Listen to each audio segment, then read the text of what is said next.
అనంత శ్రీరామ్ ఈ పేరు తెలియని తెలుగు సినీ ప్రేక్షకులు ఉండరు. అతి తక్కువ టైంలోనే సినీ గేయ రచయితగా మంచి గుర్తింపును తెచ్చుకున్నాడు యువ రైటర్. ఇక స్టార్ హీరోల సినిమాల్లో అనంత శ్రీరామ్ రాసిన పలు సాంగ్స్ పెద్ద హిట్ అయ్యాయి. దీంతో ఆయన పాపులర్ లిరిక్ రైటర్గా మంచి ఫేమస్ అయిపోయాడు అనంత శ్రీరామ్.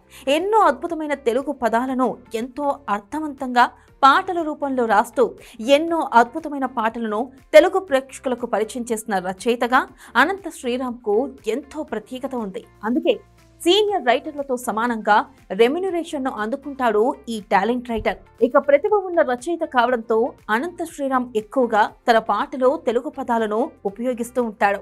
ఈ క్రమంలోనే కొందరు ఈయనపై పెద్ద ఎత్తున విమర్శలు చేసినప్పటికీ ఆయన పాటలు మాత్రం తెలుగు ప్రేక్షకుల హృదయాలకు మాత్రం ఎంతో దగ్గరయ్యాయి. ఇక పాటలతో మాత్రమే కాకుండా వివాదాలతో కూడా అనంత శ్రీరామ్ కూడా తరచుగా వార్తల్లో నిలుస్తుంటాడు. ఈ క్రమంలోనే రీసెంట్ గా మరోసారి న్యూస్ లో హాట్ టాపిక్ అయ్యాడు అనంత శ్రీరామ్.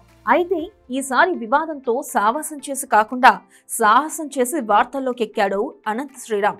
అవును, చాలా మంది ఎంతో కష్టసాధ్యంగా భావించి బంకీ జంప్ను అత్యంత సాహసంగా చేశాడు అనంత శ్రీరామ్.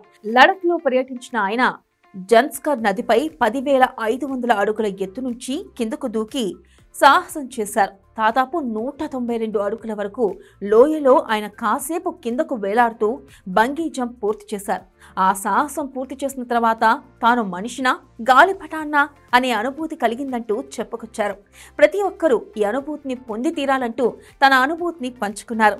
అనంత శ్రీరామ్ చేసిన ఈ సాహసంతో పాటు ఆయన చేసిన ఈ కామెంట్స్ కూడా ఇప్పుడు సోషల్ మీడియాలో వైరల్గా మారాయి.